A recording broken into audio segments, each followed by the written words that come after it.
Olá, eu sou Rafaela Vivas, está no ar mais uma edição do programa Plenárias.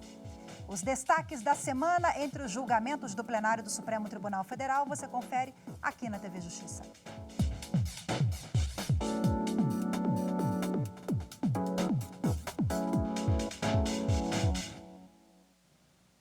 E hoje com os principais momentos das sessões dos dias 11 e 12 de maio de 2022. Karina, que está conosco aqui, tudo bom? Seja bem-vinda, Karina. Obrigada. Bom, o destaque foi uma sessão única, um tema único durante essa semana, e aí nós tivemos a extensão do benefício da licença maternidade de 180 dias para servidores públicos àqueles pais solo, pais solteiros, né? Até assim, soa um pouco estranho, mas foi isso mesmo, eu queria que você explicasse para a gente, foi por unanimidade. E aí, quais foram as principais linhas de fundamento? Explica para a gente, dá um pouquinho o panorama. Olha só, Rafaela, tanto na sessão de quarta e quinta-feira, o julgamento que se realizou foi um recurso extraordinário, com repercussão geral reconhecida, repercussão jurídica, política, que vai muito além das partes que estavam discutindo o direito ou não de se ter essa licença maternidade, a um pai solteiro que teve filhos gêmeos em razão de uma fertilização in vitro. Então, eram várias questões que estavam sendo discutidas aqui. Primeiro, o pai que queria a licença maternidade, aí muitas pessoas acabam falando assim, mas pai tem direito à licença paternidade? Por que ele quer o direito da mãe? Porque ele é pai solteiro, o que se chama de família monoparental, com a ausência da mãe. E depois da Constituição de 88, isso foi reconhecido. Aliás, várias outras entidades familiares foram reconhecidas, inclusive essas famílias monoparentais. E o principal argumento que foi trazido no plenário pelo relator, ministro Alexandre de Moraes, e como você bem mesmo disse, foi seguido por unanimidade no plenário, foi a proteção integral à criança prevista na Constituição, que foi a viga mestra, vamos dizer assim, para que essa decisão pudesse ser confirmada, já que, em primeira instância, ele ganhou o reconhecimento do direito de receber essa licença maternidade por 180 dias para cuidar dos seus filhos. No TRF, o INSS recorreu. Na segunda instância, foi confirmada essa decisão, inclusive no argumento trazido pelo Tribunal Regional Federal da Terceira Região, disse que a situação se assemelha muito àqueles casos em que a mãe falece e o pai tem que cuidar da criança. E ele recebe esse salário maternidade, esse benefício.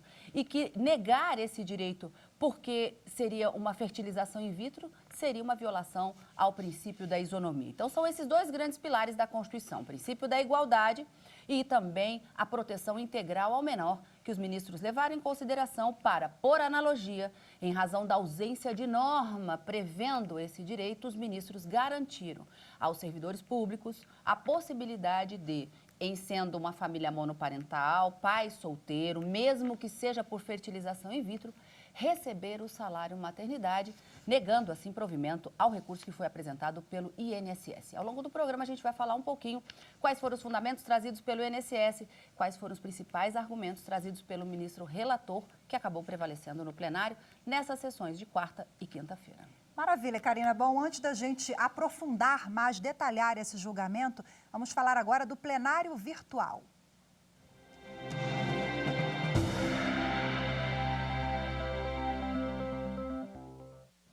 Os ministros do Supremo Tribunal Federal, por unanimidade, barraram a contratação de comissionados na Auditoria de Controle Externo do Tribunal de Contas de Sergipe.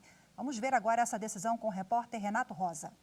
A Associação Nacional dos Auditores de Controle Externo dos Tribunais de Contas do Brasil, a ANTC, acionou o Supremo questionando as contratações. Alegou que o Tribunal de Contas do Estado de Sergipe tem levado agentes exclusivamente comissionados ou sem competência legal plena à coordenação de unidades orgânicas finalísticas da instituição, inclusive comissionados livremente escolhidos, indicados e dispensados. O relator do caso, o ministro Edson Fachin, afirmou que a Constituição prevê a existência de quadro próprio de pessoal junto ao Tribunal de Contas da União, aplicando-se no termos da Constituição aos tribunais de contas estaduais, pelo princípio da simetria. Lembrou que as leis de regência do Tribunal de Contas da União determinam que a coordenação das atividades finalísticas de controle externo são funções de confiança. o que pressupõe o provimento efetivo, não podendo a administração pública valer-se de cargos em comissão. Todos os ministros seguiram o voto do relator.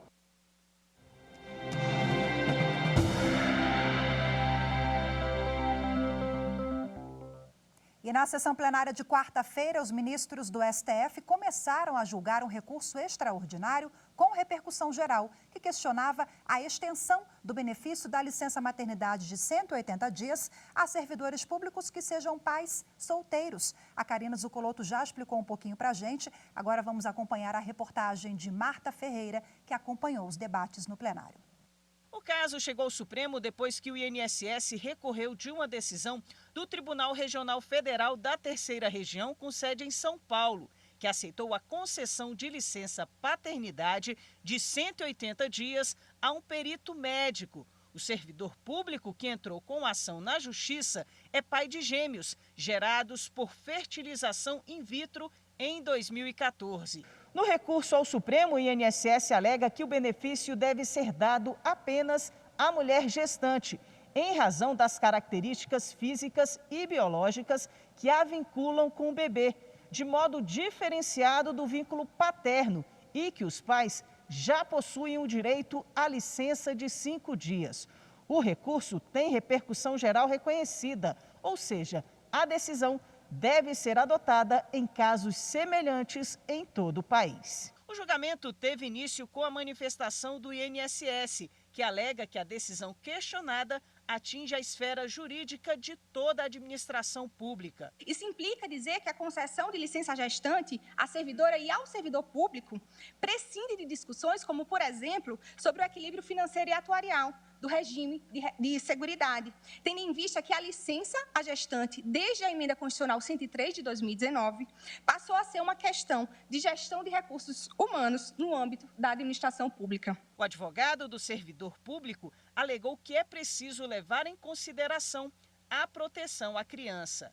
O salário e a licença maternidade têm como objetivo primordial a proteção à criança e do núcleo familiar mínimo. É por meio dele que se busca garantir o convívio da criança com o seu genitor, fornecendo os vínculos afetivos, o que não se altera, seja no caso de adoção, seja no caso de produção independente de filhos.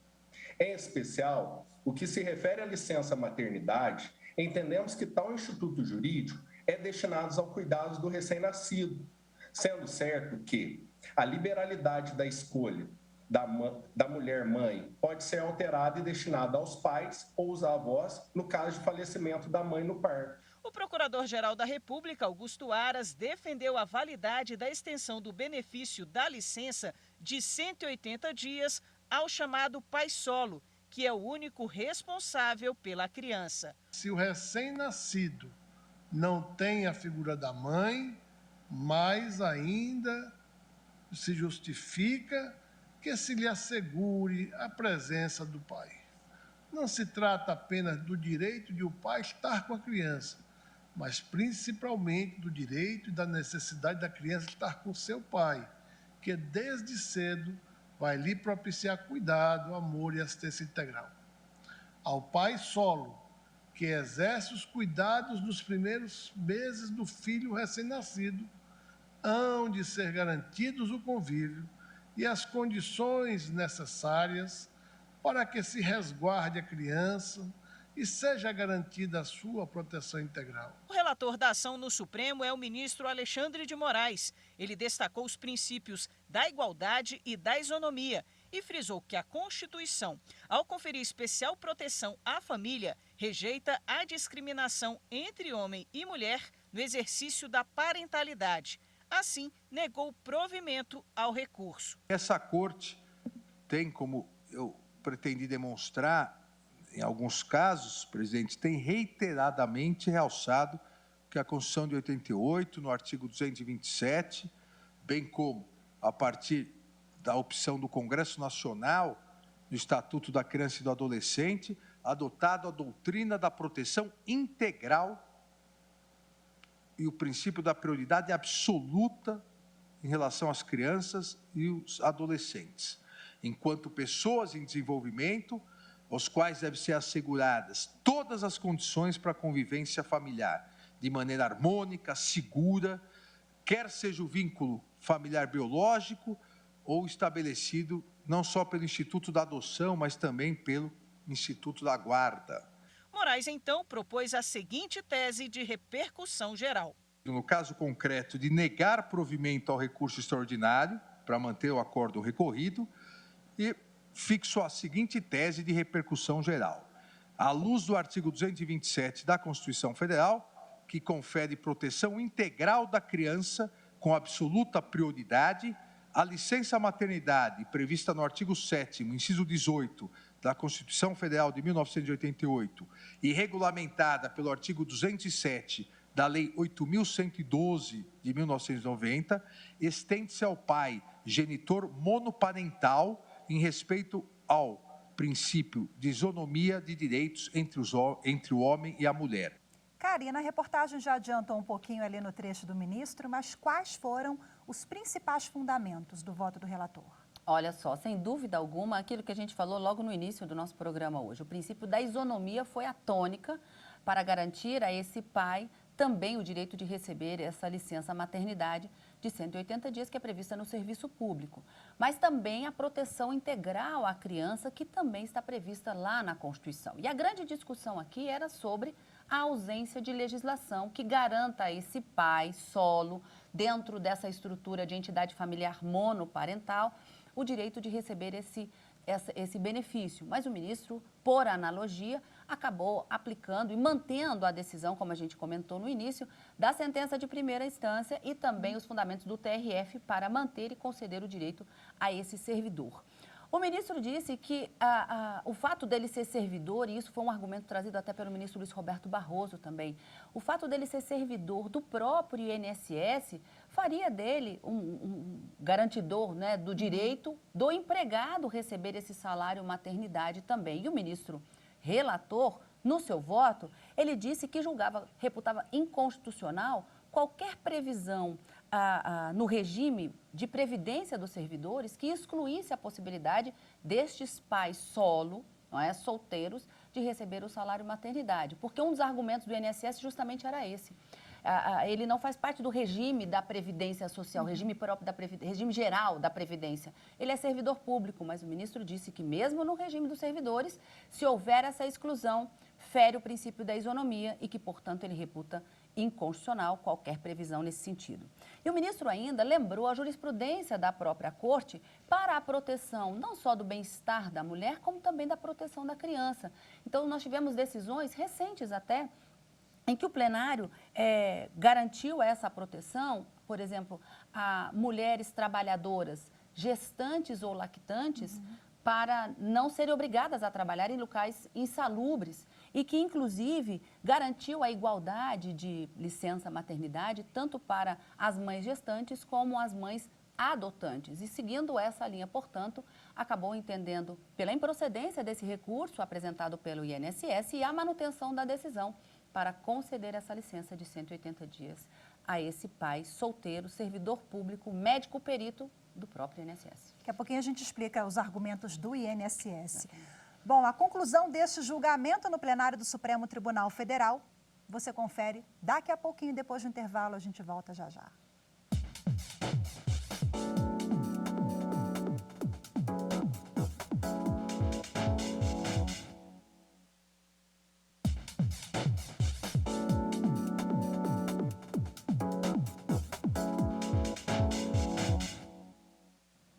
Estamos de volta com plenárias.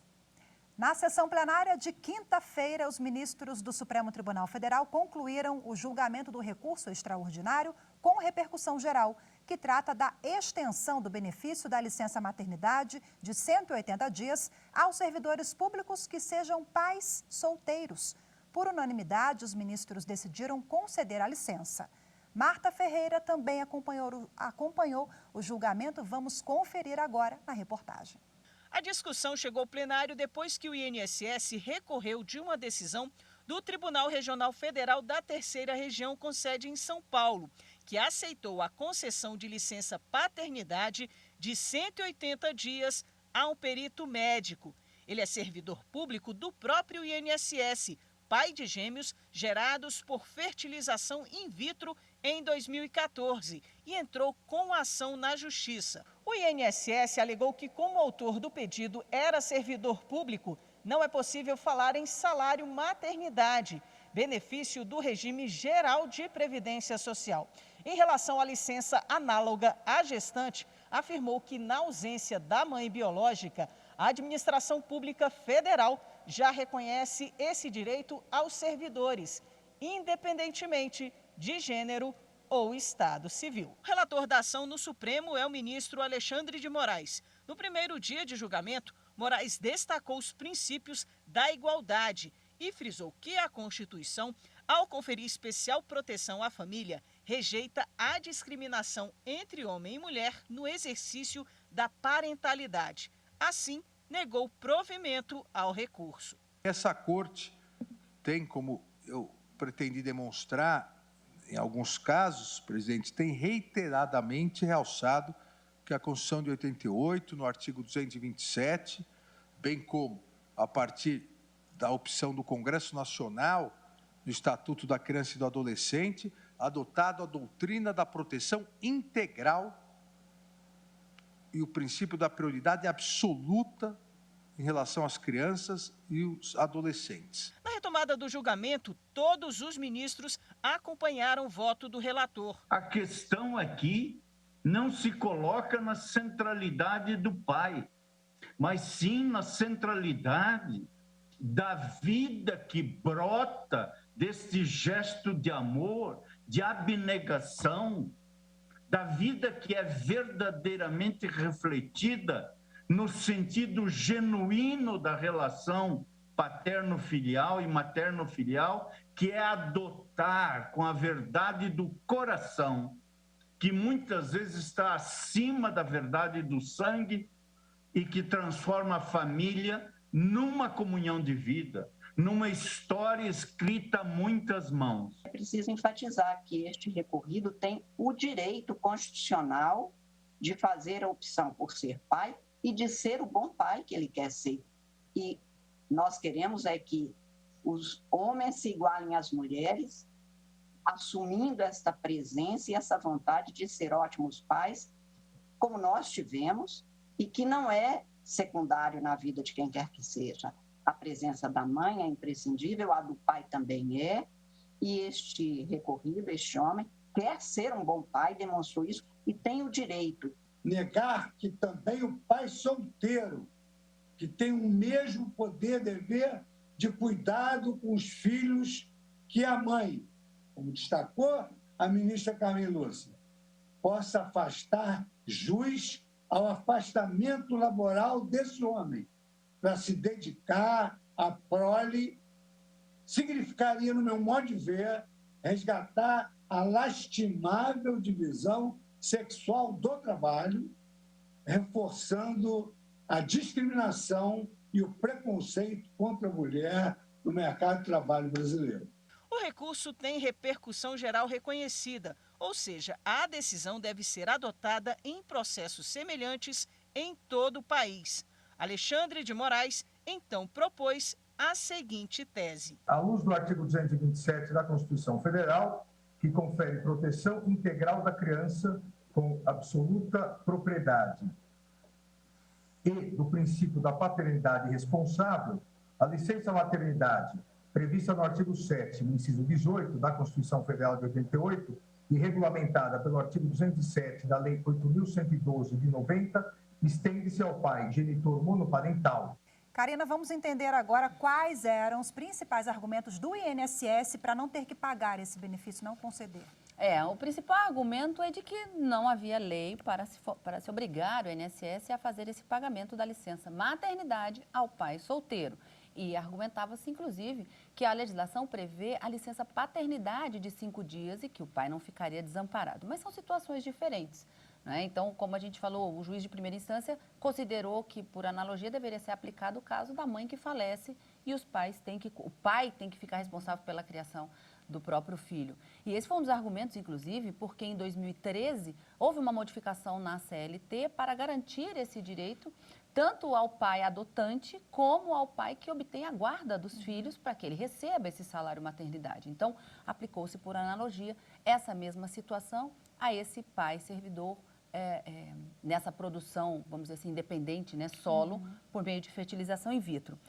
Disse que a garantia do direito é da mulher gestante, tanto em razão das condições físicas e biológicas, como, por exemplo, o fato dela amamentar a criança, se justificaria, então, esse benefício do salário maternidade. Mas todos esses argumentos foram refutados pelos ministros, inclusive o argumento do INSS de que estaria havendo uma violação do artigo 195, parágrafo 5º da Constituição, que diz que os benefícios da Seguridade Social não pode ser concedido se não houver uma correspondente fonte de custeio. De onde vai tirar esse dinheiro? Esse era o argumento.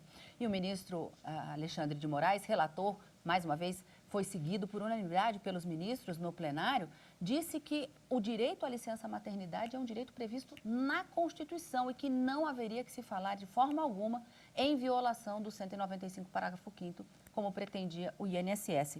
Além de outros argumentos que foram trazidos também da tribuna durante a sustentação oral do INSS, de que o regime que o próprio regime, o benefício do regime geral da Previdência não se aplicaria ao caso concreto por ele ser servidor público, o que o ministro afastou, inclusive dizendo que no regime próprio dos servidores, se houver essa previsão de não concessão da licença para casos semelhantes como esse, deve ser declarado inconstitucional. Então, o INSS tentou de todas as formas e todos os argumentos trazidos afastar a decisão de primeira instância do TRF, mas acabou ficando vencido, sendo confirmada, portanto, o direito, por analogia, em razão da ausência de lei para a concessão dessa licença maternidade, a esses pais que estão dentro, né, que estão dentro dessa entidade familiar monoparental e que há a ausência da mãe. Portanto, improcedente o recurso do INSS. Ok, Karina. Bom, essa semana também foi lançado o programa Corte Aberta. A iniciativa unifica a base de dados do Supremo Tribunal Federal e disponibiliza à sociedade informações de forma ampla e transparente. No lançamento, o presidente do Supremo, o ministro Luiz Fux, reafirmou o compromisso da Corte com a transparência ativa e com o diálogo com o cidadão brasileiro. O que você está vendo é a página principal do site do Supremo, que agora tem coisa nova, o programa Corte Aberta. O cidadão tem acesso à base de dados do tribunal de forma bastante ampla. E vamos dar um passeio. É só clicar em painéis estatísticos para ver as decisões dos ministros, o acervo de processos, as pautas do plenário. O site mostra, por exemplo, os casos de repercussão geral, aqueles em que a decisão serve de base para todos os processos semelhantes no judiciário. Dos 809 recursos extraordinários reconhecidos pelo tribunal, 625 já foram julgados. Aqui a gente também encontra os temas de cada caso. O site passou por uma reformulação com um só objetivo: tornar as informações mais acessíveis a todos os cidadãos. É um programa para o cidadão, promovendo informação relevante e útil para que as pessoas, mesmo quem não tenha uma formação jurídica ou entenda de dados, consiga acessar essas informações e conhecer qual é o perfil de julgamento e atividade da Suprema Corte do Brasil. Nós criamos uma verdadeira parte de diversão dos números do Supremo Tribunal Federal. E isso facilita o pesquisador que quer estudar sobre o Supremo, o jornalista que precisa saber informações sobre os processos que aqui tramitam, a população, o cidadão em geral que tem curiosidade de conhecer o Supremo Tribunal Federal e o nosso público interno também. O programa Corte Aberta foi lançado pelo presidente do STF, ministro Luiz Fux. Trata-se de iniciativa institucional imprescindível para consolidar o Supremo Tribunal Federal como uma corte constitucional digital, porquanto incrementa a transparência ativa e torna a governança de seus dados judiciais ainda mais precisa, confiável e acessível, alinhada às novas tecnologias. Além disso, o programa concretiza o Objetivo de Desenvolvimento Sustentável 16 da Agenda 2030 da ONU, no sentido de, em primeiro lugar, desenvolver instituições eficazes, responsáveis e, acima de tudo, transparentes. E, em segundo lugar, assegurar o acesso público às informações de nossa instituição. O usuário também encontra as informações sobre o programa e sobre como navegar no site. O Corte Aberta também ajusta o banco de dados e processos à Lei Geral de Proteção de Dados e melhora a segurança da informação no tribunal. Na sua vertente preventiva, com avaliação dos riscos relacionados às atividades de carga, armazenamento e segmento de dados, bem como da divulgação pública desses dados. Isso em caráter preventivo. Na sua vertente repressiva, combatendo comportamentos nocivos e incidentes cibernéticos que possam comprometer o funcionamento adequado dos sistemas operacionais e das páginas eletrônicas do Supremo Tribunal Federal. Karina Zucolotto, Karina, tem um encontro marcado com vocês e com Carlos Eduardo Cunha na próxima quarta e quinta-feira, no plenário do Supremo Tribunal Federal, na transmissão da sessão plenária, né, Karina? É, exatamente. Quarta e quinta, a partir das 14 horas, a gente acompanha a sessão plenária ao vivo aqui no Supremo Tribunal Federal. Mas nesse final de semana, o nosso encontro é no Plenárias. E você acompanha o Plenárias aqui na TV Justiça, na Rádio Justiça e também pelo YouTube. Muito obrigada pela companhia e continue conosco aqui na TV Justiça.